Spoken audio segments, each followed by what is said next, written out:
Wow, thank you very much. Thanks to Ray and the team for inviting me to Reading Marketing Meetup. This is probably maybe the 20th one I've done over the past 6 or 7 years. It is being recorded. I'm just waiting for Dave to give me the mark that I can start. Good. We're going to start with a bit of a icebreaker. And we said shut off, turn your phones off, but you might need your phones for this. So hands up if you are a business owner / operator. Good. Marketeer.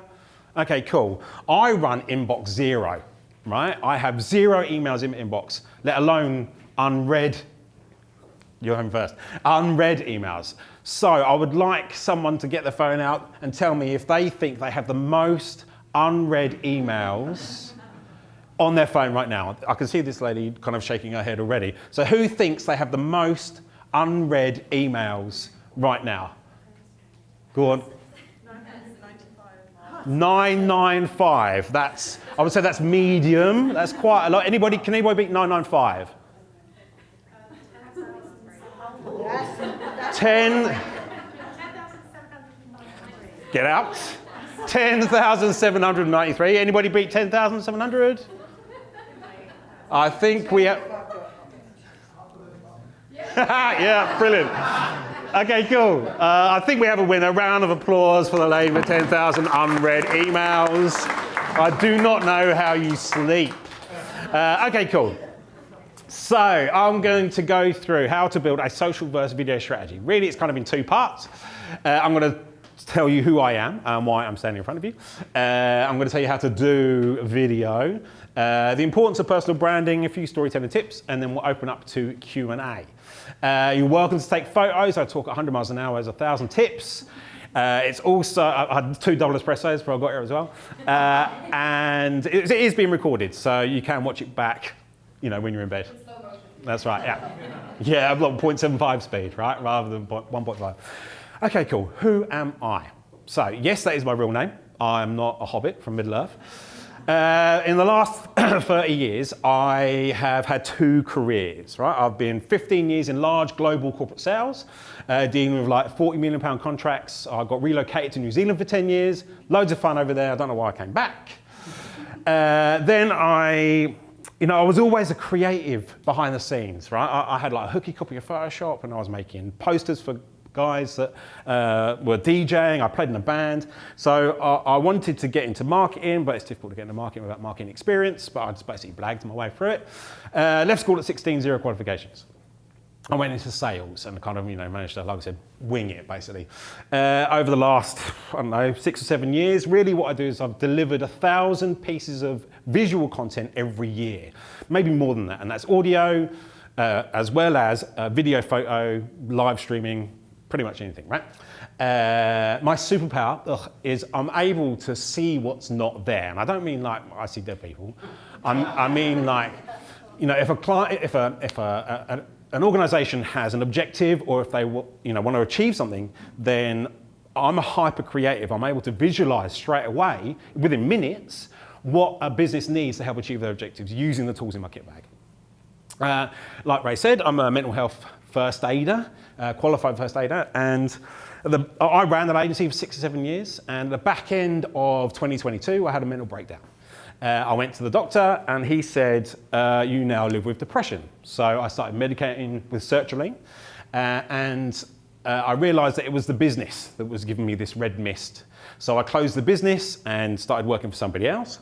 And now I try to be a mental health advocate, specifically for men, but just in general, to kind of talk out loud, say the word depression, say the word sertraline, and just because we don't talk about it enough. Right? So if anybody here follows me, if you follow me at the end of it, please do.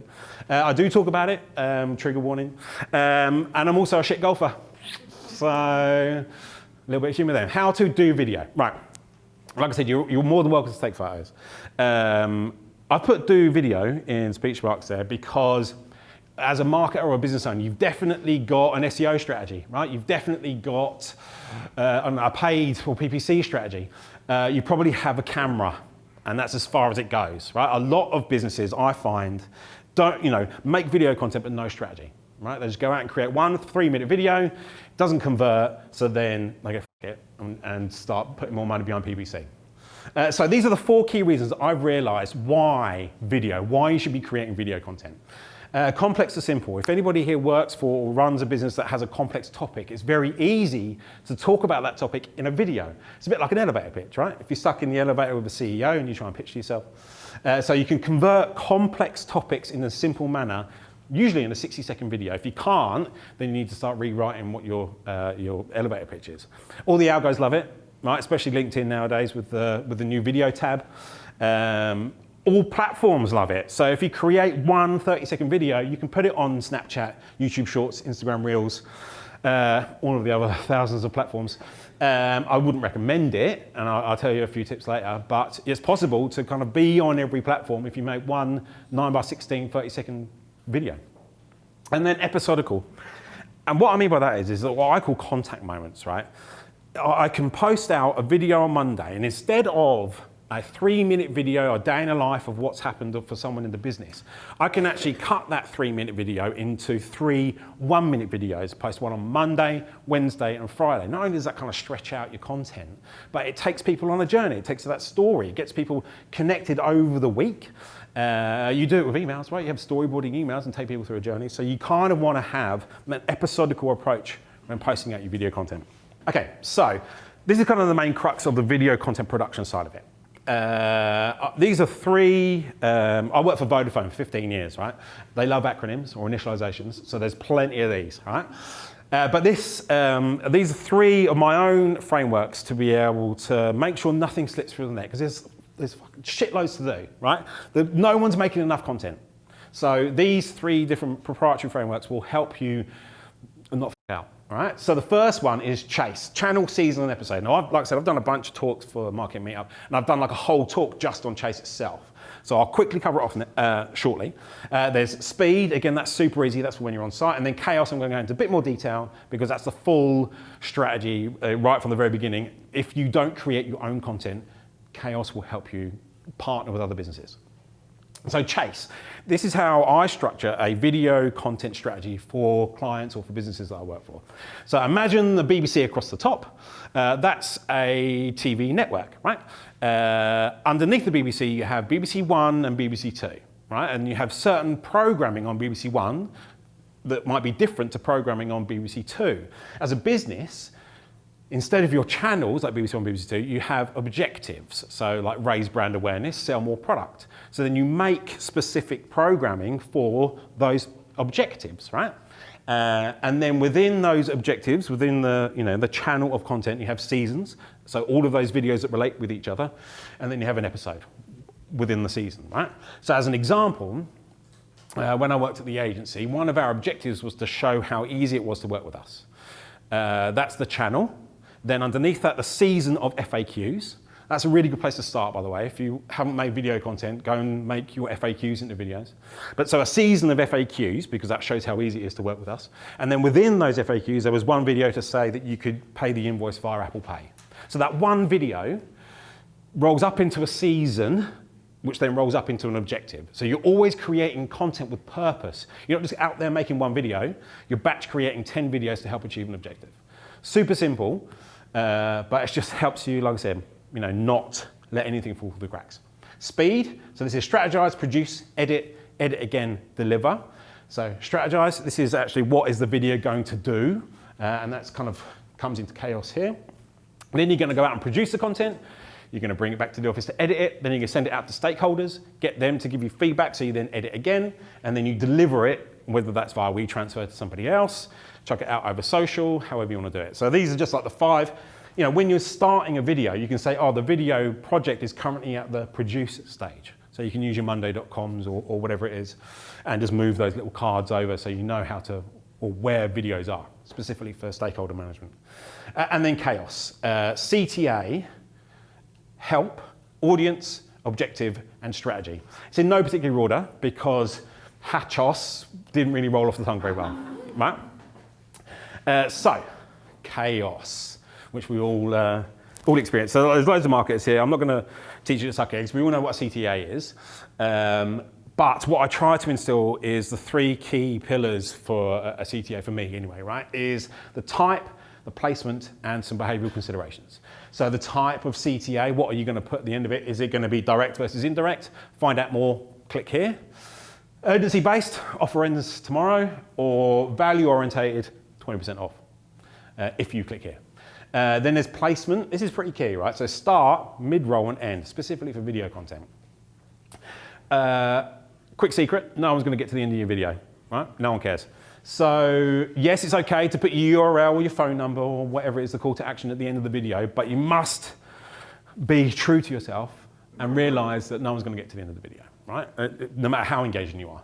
So that's not going to work. If you put a CTA at the beginning of a video, that can feel a bit salesy, right? And I think people will turn off straight away if you try to sell to someone in the first 5 seconds. So again, you can put a CTA at the beginning, but my recommendation would be to do a mid-roll CTA. Halfway through the video, if you want to follow more, click here, or if you want to find out more, do this. So mid-roll CTAs are great. It's basically what happens when you watch TV, right? You have an advert halfway through the program. Super simple stuff. And then behavioral. So again, attention span, that's down to your start, middle, and end. If you feel that your audience have a strong attention span because the community is so strong, then absolutely put your CTA at the end of the video. But if they've got a short attention span, chuck it in the first 5. Super important. Viewer intent, what do you want them to do? As a content creator, and I'll talk about KPIs later, I don't want KPIs. But the CFO does. So what I like to do is just kind of like hospital parts it to somebody else, maybe who manages the website, and let them deal with it. So I would like to send them to the website. And then engagement triggers, we're like, you click here or click down there. I've got loads of videos like on my phone, and we're just going, ooh. So CTA, super simple. And then there's help. As business owners or marketers, right, you have 3 options when creating video content. Agency, freelancer, or in-house. There's pros and cons for all of them, so it really does work, for anybody. An agency, yes, they are expensive. You are going to pay more for an agency, absolutely, especially the good ones. But that's because they are full service, right? They'll understand maybe your SEO. They'll understand, lots of other different disciplines that they can then incorporate their video content strategy amongst all of these other disciplines as well. They can cross-pollinate, so they might have another law firm client to be able to take ideas that worked for them and then apply it to somebody else. So yes, they are expensive, but you get way more value. I spent 15 years in an agency, so that was always a bit of a sales pitch for me. I'm now in-house. But as if you brought in a freelancer, that's good, but you need to come up with a strategy most of the time. They're relatively low cost, but they're only really there to press the buttons. You need to come up with the concept and kind of manage that side. And what they don't have is they're not bred by the company values. They don't have, that what would be an employee, which is where in-house comes in. So in-house is good, but there is a high cost. So it's a long-term investment. You think if you want a mid-weight videographer, you're really looking at 50K plus a year, plus another 5 to 10 on gear, and that's before they've even started, right? And then that's only video content, maybe 1 a day. So in-house is good because you get to kind of, make them the employee that you always want to make them, right? But there is a relatively high cost in comparison. But, if you spend 70K on an agency, you might get a better in-house experience because they're part of your business, right? They become one of your minions. Audience. Reporting. That's obvious, right? Really what I mean is you need to understand who your audience is. You've got to find out who your audience is. Don't just make a video. Find out who they are, report on all of your social media platforms, find out who they are, and create content for them. I'll give you a tip later, and it's based around the Bravo-meter. And it's always like when I start talking to clients, I'm like, how brave are you, right? Out of a scale of 1 to 10, how brave are you about making content that's nothing to do with your product? Very few of them are brave, I'll be honest. As an example, right? If you went through all of your social media feeds and you found out that actually the main interest for the majority of your demographic is golf, and you're a law firm, what you should be doing, if you rate yourself high on the Bravometer, you need to create a golf show. You need to go and get 3 people take a client out on a golf course and interview them and turn that maybe into a case study, right? But the people that are into golf, if that's your main demographic, they're going to watch that because of a golf program rather than no one's going to follow a lawyer, right? I'm not going to follow a lawyer. It's not that kind of content. So you're creating content that these people are already watching, right? And you just happen to be branded through association. And then platforms. And this is a classic thing, right? Everyone says, oh, my audience isn't on LinkedIn. It's like, okay, everybody is on every platform, I generalize. Everybody is on every platform. They're just having a different conversation on each platform, right? So if you want to talk about culture and behind the scenes, that goes over on Instagram. If you want to talk about thought leadership and industry, that'll be on LinkedIn, right? So do create content for every platform. Think about your audience, think about what they're watching, and make sure you position it on the right platform. Objectives, like I mentioned, I don't like KPIs, so I'd much rather hand it off to somebody else. So I will let whoever manages the website convert. So again, a classic one for me is, say you make a 5-minute video. No one's going to watch that 5-minute video on social, right? It's way too long. So you create a 30-second trailer off of that 5-minute video, post a 30-second trailer over social with a call to action to watch the 5-minute video embedded on the website. Let the website convert, and that'll be the buy nows and the contact us. And then full funnel. Ugh, we all love the funnel, right? Video content is unique in the sense that we can actually create content for each stage of the funnel, right? We can, from brand awareness right down to consideration, whatever those marketing terms are. What I mean is that you're not just making one piece of video content that's going to convert. You want to make 4 pieces of content, one for each stage of the funnel, and keep telling that story, right? And then strategy, everything that I've just spoken about. Again, you can kind of watch this on a video when you want to see me. But then we've got chase, speed, and chaos. They're kind of the 3 frameworks. You combine it with the email strategy. If you make a new video, email your database, say, hey, we've got a video. I think you can even, I read a report the other day where if you put plus video in brackets in the subject title, it increases your click-through rate by 19% or whatever it might be. YouTube and SEO copywriting. Again, few people are doing this, but you do SEO for your website. Not many people are doing keyword description strategy in a YouTube description for a video, right? Use ChatGPT, it's super easy. And then blog to video conversion. Here's another secret. No one's reading your blogs. Blogs are for bots.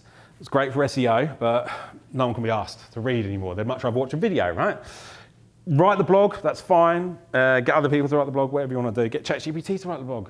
But get somebody to read that blog out loud on video.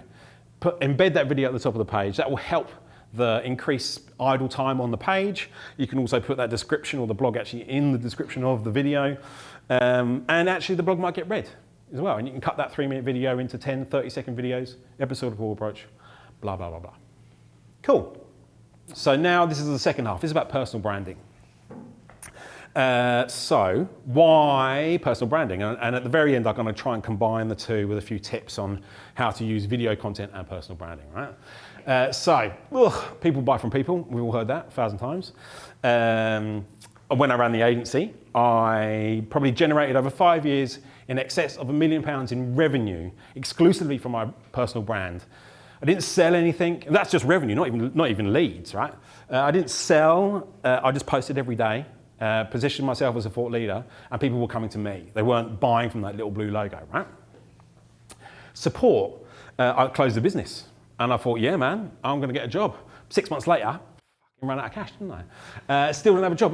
There was like 800 applicants for like a junior social media manager, which I was overqualified for, but I was like, I really need a job. But what happened was, my community really supported me, right? I was getting thousands of people posting and sharing and liking my content because they were invested in me and not just the business that I work for, right? Opportunities, I'm talking at the Market Meetup because of my personal brand. The job that I've got right now, the group head of content, that wasn't a job that was a brand new role that I'd come up with. The CEO, Daniel, he had been following me for a couple of years, and he said, he wanted to find a way to work together over those 2 years, but the occasion never arose. Then I left the previous agency. He got in contact. I pitched. Gosh, got a job. I applied for like 80 roles. and got like 2 phone calls, but the personal brand got me the job, right? What frustrates me, and this is a bit of a tip, is I'm incredibly sad that people have been made redundant, but what happens is people that don't manage their personal brand, or they don't post consistently on LinkedIn, and then all of a sudden out of the blue, oh shit, I've lost my job, can you help? And then no one really engages because they haven't kept that personal brand spinning. They haven't got their audience invested in them emotionally to be able to help support, right? And then you can position yourself as an industry leader. Really, I've got no qualifications, right? I learned everything on the streets, but I just say it loudly with confidence and people believe me. So you can position yourself, people think that you know what I'm talking about, just like today, right? Cool. Anyone know Great Influence? Ash Jones from Great Influence? Couple of nods, great. This is a person I really admire, actually. So Great Influence are a personal branding agency. And he did like Julian Hearn from Huel and Stephen Bartlett, he's ex-Social Chain, so he's a really big player in the market. And I've been on a bunch of talks with him and watched a bunch of talks. In fact, he's just done a podcast episode where he kind of spills the beans on how to do a personal brand. Way better than I ever could. But one of his quotes was that think of 3 things that you can talk about forever and what you want to be known for. This is how you create the content. A lot of people struggle with, oh, what am I going to say? And I've got a bunch of tips later to help create content for you. But for me, right, the 3 things that I talk about specifically is men's mental health, shit versus good marketing, and video content specifically. I talk about other things outside of those 3 topics, but they're the 3 main pillars that kind of are everything that I talk about. I post once a day, 6 days a week, roughly. So if you go away and think, right, I am going to invest in my personal brand now, what you want to do is you think about career adjacent, and then personal. They're the 3 topics that you kind of want to talk about all the time, right? Cool. Storytelling tips. So we're only a few more slides from the end. So these are a few things just to help get conversions, all those lovely marketing buzzwords. If you run out of ideas, some people think it's a bit cringy posting on LinkedIn. It is. I don't know if you've ever looked at the 2010 version of you on Facebook. It's a little bit like that. I hate the 2010 version of me. Is eating beans on toast, I think was a top one, right? Okay, so the first tip. Sex. Now, what I mean, how many marketing presentations have you been to with the word sex written on there, right? So what I mean is, right, don't you find adverts, right, you're constantly talking about yourself. We do this, we do that, we're the best. If you went on a date and you were like, I do this, I do that, you're not going to get laid. I'll be honest with you. So get your audience to talk about themselves, right? Get them engaging with your posts because it's all about getting laid, right? Drugs. I know, right? It's watershed. Yeah. Cool. So if I said drugs are bad, right? All you're using is language processing and comprehension. You understand the words, drugs are bad. If I said, John died of a broken heart because his friends got him into cocaine and he started gambling, his wife found out, he spent all their savings, she divorced him, he killed himself because he died of because he had a broken heart. At that point, you're using emotion, images, sensations, and cognitive planning. So it's all about the story, right? You tell that story. Another lighter example is if you post a bottle of Coke, a picture of a bottle of Coke, no one's going to engage with it, but if you tell a story about a little boy who has been saving up his money or his paper round to buy his first bottle of Coke, you probably get a little bit more engagement, or at least there's an emotive connection. People have emotion, picturing that little boy, sensations, and cognitive planning. So it's really key to think about the story. It's all about storytelling. It's all about storytelling. No rock and roll. Rational and emotional, right? We all have 2 operating systems in our brain right now, the rational and the emotional. You want to make rational content, FAQs, and emotional content, storytelling.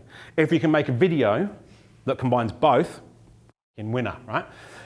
What people tend to do, like the first video that a lot of businesses make is the About Us video. 3 minutes, sits on the front of your homepage, and the rational version says, hi, we are XYZ. We sell this product, we solve that problem, this is how you can get in touch. The emotional one is, hi, my name is Gary. I run an agency. I started 20 years ago with a laptop in the back of a car, and now we are 20 people strong. So there's an emotive story there around how the business has grown. You know, the Gen Zers want an emotive connection before they invest their cash into, I'm generalizing, before they invest their cash into a business. So you need to have that rational confidence builder, and then, like social proof, for example, and then the emotional side to really pull on the heartstrings to get that moolah, right? And then raw versus glossy. So, you know, you need to have the raw video content shot on a mobile phone, bit shaky, poor audio, as well as the editorial glossy footage. I'll give an example. I used to have a client that was like a student accommodation, like a large global student accommodation client, right? They had two main demographics. The students themselves, they want to see raw video, TikToks, on a phone, people dancing, pointing around and stuff like that. The parents who are paying for that accommodation, they want to see the glossy, you know, editorial, shallow depth of focus, nicely color graded content because they're spending thousands. They want to make it look like they're getting value, right? So if what you want to do is you make a glossy video, get a crew in to make some glossy video, but strap a mobile phone to the top of that camera and just record the exact same video but with a mobile phone. Wow, super easy. Or a GoPro, whatever you want to do. So definitely raw versus glossy. Oh yeah, consistently, not constantly. This is a tip around posting content over LinkedIn, right? I post every day. I've got to the point now where it takes me like 10 minutes. I can write a post about whatever I've thought about there or the day before, whatever it is. But it's easy for me, you know. If you only want to post once a week, that's absolutely fine. But do post once a week. Don't post one and then wait 3 weeks and then post another. Be that consistently, not necessarily constantly. Also try and do the same sort of time, right? You can schedule now directly in the platform, directly in LinkedIn. So do that, you know, 8 a.m. every Monday, because it's just like, we've kind of gone full circle in that we used to get home, watch Neighbours at 5:30. Then we binge watch Neighbours. I didn't, but you know, binge watch Neighbours, you know, 6 episode omnibus on a Sunday. Then we watched it online, right? And now programs are starting to come out every Wednesday, 8 p.m. online. So we've kind of gone that full circle where if you deliver the post 8 a.m. every Monday, people will start to think 8 a.m. every Monday that post is going to come out. GPT. Anybody here use ChatGPT at all? Good. There was very few hands in the last one. So all that custom GPTs. Oh, okay, 2 or 3, lovely. Cool, so I've built a custom GPT, right? And you know, it's very simple to do. You just have a conversation with ChatGPT and it builds it, you press update and away you go, you get a link. What I've done is I've downloaded the top 50 posts that you can do via your data download on LinkedIn, right? Uploaded those into my custom GPT and it understands my tone of voice now. So I can give it a topic, and it will write a post for me. Now I don't just copy and paste because I'm better than that. We're all better than that, right? So I'll use it as a foundation, or at least kind of like spark ideas. You know, I've also, for example, that Ash Jones video, I copied the entire transcript from that 30-minute video, uploaded the transcript into my custom GPT, and said, whenever thinking about strategy, always look at these tips and tricks when delivering whatever it is. Like, and you can just keep feeding it information, right? Get a white paper, 50-page white paper. No one's reading a 50-page white paper. Get it, chuck it in the custom GPT, ask it questions. Fuck, it's so strong. So I would definitely recommend a GGGPT. One for your own business, right? Download all of your financial reports, all of your social media stats, chuck it into GPT and go, what am I missing? God, that's such a good prompt. What am I missing? And just see what it says, right? Have a conversation with it. Cool. This is the final one, right? No one, first sex, then drugs. Now, no one cares about your podcast. So, what I mean by that is, rather than just try and get a laugh, it's about, you know, does anybody have their own podcast here? Cool, no one cares about it. No, I'm joking. You might, do you know how many listeners you get? Roughly over 5,000 on Spotify. Shit, let's give the man a round of applause. 5,000 listeners, okay. People care about your podcast. generally, people don't really care about the podcast, right? You don't create a podcast for the listeners, right? You create it for the short form video content. So I call it the content cascade. If you want content, this is a super easy way. You do a 30-minute podcast on whatever topic, try and do a topic that your audience want to listen to, not about your product or your industry. Get a camera out, shoot that podcast. You've got a 30-minute video, you've got a 30-minute audio, you've got 10 times 30-second videos, you've got a transcript for the blog, you've got 30 tweets cut out of that blog. From a 30-minute session with a video camera or a phone and a couple of tiny mics, you've got like 40 pieces of content there straight away, you know? And, you know, post a video, you're going to get, let's say, 500 views. That's way more listens than you're ever going to get. If people really want to go and listen to the podcast, sweet. But it's all about the video content. It's a good content generator, right? The other, and this is a really big tip, again, no one cares. No one's going to really listen to it. So you use it as a sales tactic. If I was to ring up, as I worked as an agency, this is my spiel. When I was working for an agency, if I was to ring up a marketing director for Coca-Cola and say, I want to make your video content, they're just going to laugh at me and put the phone down, right? If I rung them up and said, I am doing a podcast on the drinks industry, I'd love you to be my first guest, they're going to bite my arm off.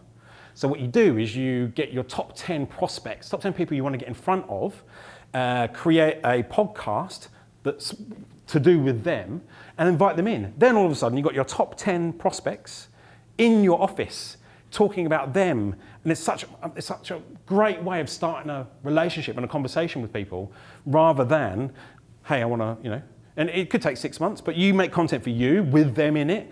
You give them some exclusive content so they can post. They're talking about themselves. It's such a great sales aspect. Don't worry about if no one listens. You've got that, you know, you could generate, you know, 50 grand contract by having one of those 10 prospects in your office having a really good conversation. And I think, oh no, here we go, there's a QR code. So although I've taught you, you know, 20 minutes rambling on tips and tricks about how to create content, if you scan that QR code now, it goes to my LinkedIn page, a specific post with 50 what I call Kickstarters. While you're there, follow me, mid-roll CTA. And there's 50 questions to help you write content. It's like dispel a myth in your industry, or write a day in a life. What's your tech stack? And it's based on the inspiration, education, blah, blah, blah, all that stuff, right? And that will help you. If you did one post a week, that's a year's worth of content right there. Thanks very much. Cool. I too am going to have a selfie, and then we'll go to some questions if we have time. Everyone say inbox 0.